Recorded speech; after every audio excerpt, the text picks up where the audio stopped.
ask you not to shout out, please. Let's do this civilly, or we won't do it at all. Okay, Mike?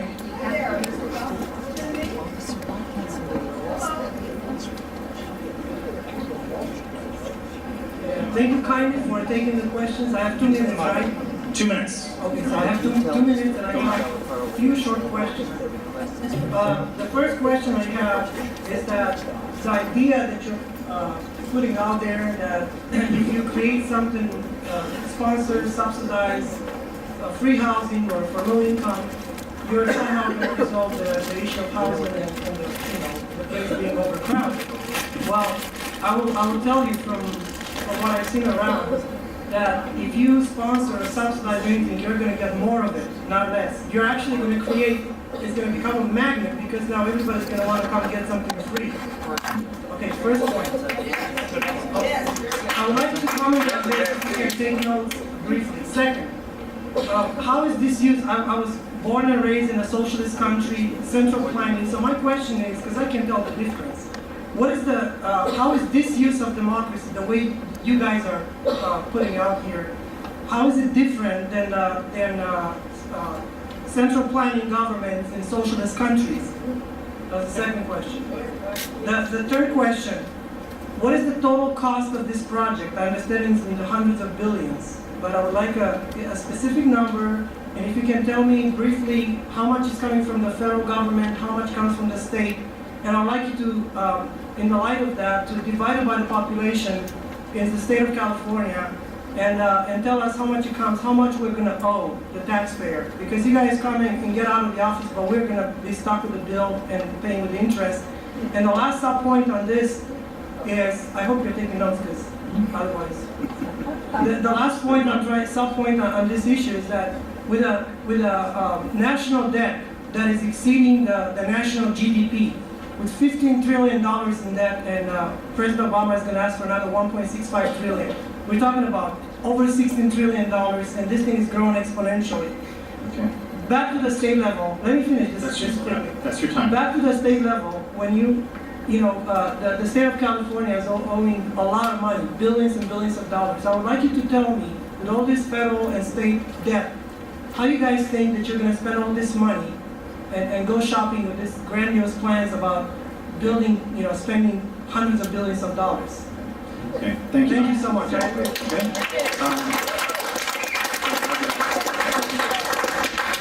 I heard one question was about how much this process is costing. Something about the socialist stuff too. On the transportation side, and I'm speaking for on the transportation side, we're estimating about $250 billion would come to this region over the next 25 years. That's based. I was going to get to that. Most of the money comes locally, it's generated locally through local sales tax measures that the electorate have voted on, actually in Santa Clara County several times. A smaller percentage, about 30%, 40%, comes from state and federal sources. Most of the money that comes to the region, if the past plan is past practice, goes to maintaining and operating the systems that are out there today. That's 80% of the $250 billion. So that's pretty much it from the transportation side. I asked you if it's possible to divide by the, what's in the state, to divide that number, not percentage, to divide it by the population. We have about 40 million people in the state of California, so divide however hundreds of millions divided by the population, and then come up with a number. You'll see what number it is. Okay, can we ask that you guys do that on? Per person. Okay, Ken, can you answer the land use question? I think one thing to keep in mind relative to both the regional transportation plan as well as the other requirements that we're dealing with that come from the federal government, the state government that inform this, is that it's not, for the most part, new. While there is a requirement that came out of SB 375 that requires us to develop something called a sustainable community strategy, and we have put it under an umbrella because the sustainable community strategy will be adopted by law, by virtue of state law, as part of the regional transportation plan. there's been a regional transportation plan that's been updated every 4 years for decades. It pays for your freeways, it pays for your local streets and roads, it pays for your transit network, it pays for the majority of the transportation that exists in the Bay Area. That comes from federal and state and local sources. On the land use side, it is largely, a key component of this is called the Regional Housing Need Allocation. That's the short-term housing plan. It informs the housing elements of general plans in every city in California. It's existed for decades.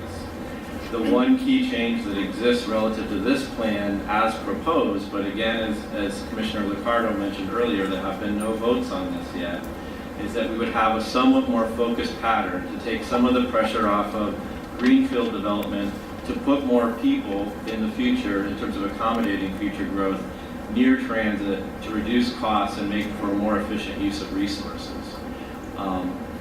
But these are things that have, to a large extent, existed for a very long time. This is, to a large extent, not new. It's attempting to get some efficiencies between what before were some different processes. Okay, the next speakers, Robert Means and Jerry, or I'm sorry, Jerry Mungai and Robert Means. Robert Means. I'm representing the Advanced Transit Association, and one example of that would be the personal rapid transit that is being considered for the airport, to connect the airport terminals to the Caltrain and the LRT required by Measure A. When VTA came in with a $400 million price tag for an automated people mover, which was underground and had 3 stations, the advanced transit people came in with personal rapid transit as an alternative suggestion. And they said, we can give you 19 stations all above ground and give it to you for half the price. I guess my question is, why is personal rapid transit and other modern transit options not figuring prominently in the conversations here when it provides better service at significantly less cost? Thank you. Thank you, Robert. Okay. People are probably wondering what personal rapid transit is. Basically, it's on a fixed guideway, but it has single units for 1 or 2 people, and they travel along these fixed guideways to predetermined destinations. It's kind of hard to imagine, but imagine like the monorail system, but on individual pods traveling in different directions. People mover. Kind of like a people mover, but even smaller. So such systems have been very successful, primarily in Europe so far, in connecting up mainline rail systems to airports. For example, Heathrow, I think, has one or is in the process of building one. So they have an application here, but our feeling is that it's a fairly limited application at this point. Still somewhat experimental, but something that may be emerging over technology that will continue to emerge over time. Okay. Thank you. Jerry Mungai and Susan Bailey, our next 2. Thank you. This all smacks of Agenda 21. The movie said something about social equity, sustainable development, decisions at the local level. Agenda 21 and the Kyoto Accord didn't pass the U.S. Senate. And so now the UN and the people who promote this stuff, like the Open Society, George Soros, are going to the local level through the ICLES, the International Council for Local Environmental Initiative, of which San Jose, unfortunately, is a member. So it's social engineering. You talked about the lack of affordable housing. That's because of government policies. Government takes away thousands of acres of land all around here to protect the garter snake habitat or whatever, or to have bicycle paths with a few people who have the time and the money to do that, where the other poor souls have to fight traffic or whatever. And then the price of housing goes up, so you guys come and say, we have to have affordable housing for those in need. And therefore, we have to pay for higher price housing for ourselves, plus those who want to live here, but cannot do so without our help. And further, they also are able to get other benefits from the taxpayer. So it's a win-win for those who can't afford to live here, but want to, and for the government bureaucrats. Also, the question is coming here. The movie said there were 5 plans, and that I think you said that at some point ABAG and MTC are going to come up with the final plan, which would be some composite of all these different plans after we get alleged input from us. What are the 5 plans, and do the cities have, we local folks, local yokels, will we have a chance to object, or is this going to be a decree on high from you people who are not elected representatives at all? Thank you for your time. Okay, Jerry, thank you. So I'll touch on. I did introduce them. Introduced her 3 times, but I'm Ken Kirky, the planning director of the Association of Bay Area Governments. No, I'm not. The affordable housing issue has a number of different components, and I think it gets looked at in one particular way, arguably worthwhile, which is that very poor people need places to live as well as anyone else. But when we look at the categories that we are required by law, by the state to look at, for example, through the regional housing aid allocation, it looks at very low, moderate, and above moderate income housing. It's in categories. In this region, workforce housing, in many cases, middle class housing is out of reach of many people. And part of what these efforts attempt to do is identify locations that wouldn't just result in a subsidy for a certain type of housing, but would provide for enough market rate housing where the cost to a family or an individual who is part of the workforce, middle class, and still struggling to be here, that they can afford to be here. In part because they have proximity to jobs, they have proximity to transit, and the market is able to provide additional housing. That's a key part of what we are trying to accomplish with the local jurisdictions. And I think getting to the scenarios, it's important to look at how we are engaging the local jurisdictions. In the spring of 2011, we released something called the Initial Vision Scenario. It was presented at the majority of city councils and boards of supervisors in the region. We took a lot of input from that, and that fed into the alternative scenarios, which are now, again, being presented to some of the city councils, some of the boards of supervisors, and the jurisdictions all have the opportunity to provide additional feedback to us.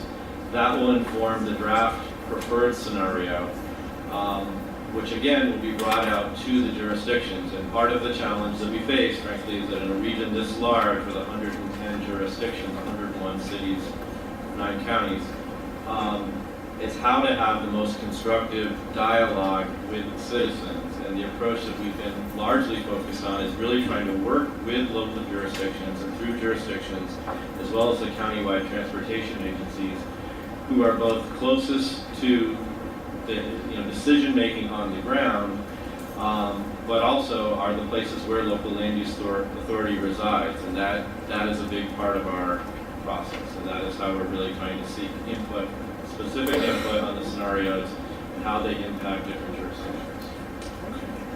All right, thank you. Susan Bailey and Jan S. are our next 2 speakers. Susan.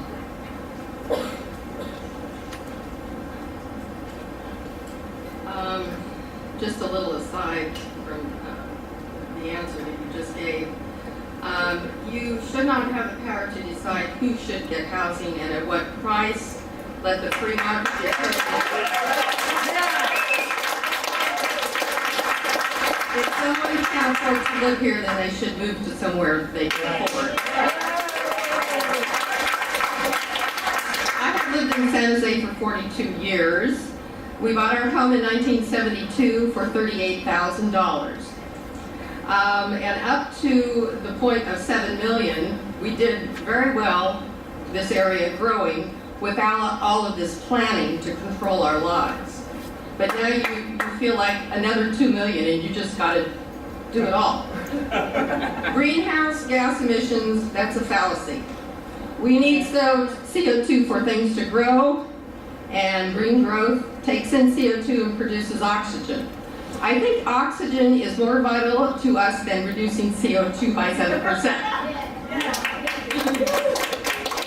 We don't care how you want things. Who put you in charge? We have way too many government agencies that we did not approve of, but we are forced to pay for and obey. This is supposed to be a free country and free market economy. Yes.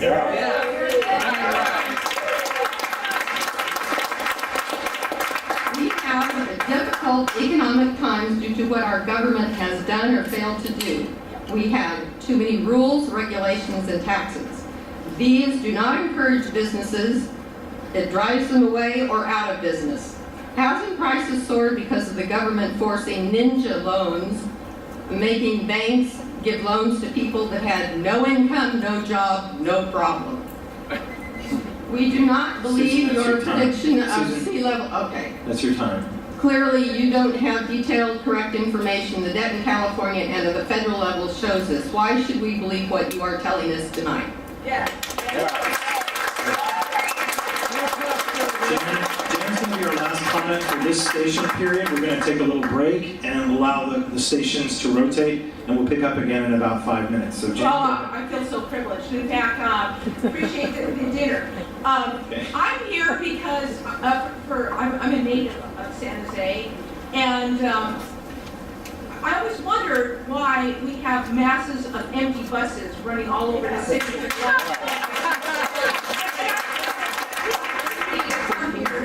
To address this question, because it's really, I found that to be quite a waste of resources. But here's my question. I don't see any options for additional roads and single-family houses in any of the plans that I've looked over. And number two, I'm reading this, it says the primary strategy is by working, this is number 7, with local agencies to plan for more people living near their jobs. I have been employed in Silicon Valley for over 25 years. And I really don't understand how this is going to work, because there's a lot of changes in high tech, and you may be working in Scotts Valley, which I did, or working in Mountain View. And when you say I'm going to live near my job, I'm trying to understand, am I going to be assigned a place to live? Because you may not be working in the same place. Exactly. And anybody who has worked in high tech in this valley knows you don't work in the same place for 20 or 25 years. So I would really like to hear what this plan is, because my family's been here for over 100 years, and I expect the rest of my family to be here even longer, and I want to understand what's going to happen to the Valley of Heart's Delight.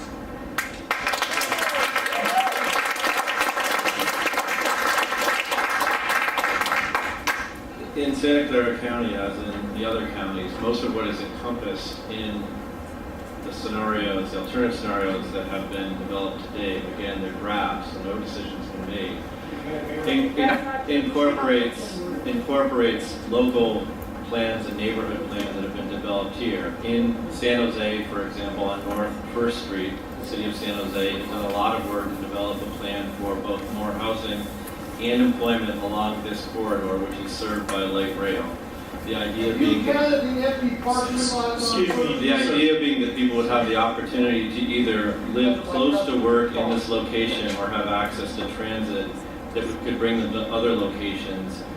In part, should they change jobs in the future, it would give them more options. Is it perfect? No. Is it going to work? Is that the kind of location that everyone would want? No. And there's no requirement that anyone has to live anywhere. Okay, so we're going to take a little break right now and allow people from Station A and Station B to find their way in here. We have about 12 comment cards left here, so if you haven't stated your comment and would like to stay, to do that you may. If you want to try the other stations, you can also do that. We'll set your card aside. And if we don't get back to you tonight, then just please submit your comments by writing. It's as good as speaking in terms of documenting the comments for our records. So thank you very much. We'll pick back up in about 5 minutes.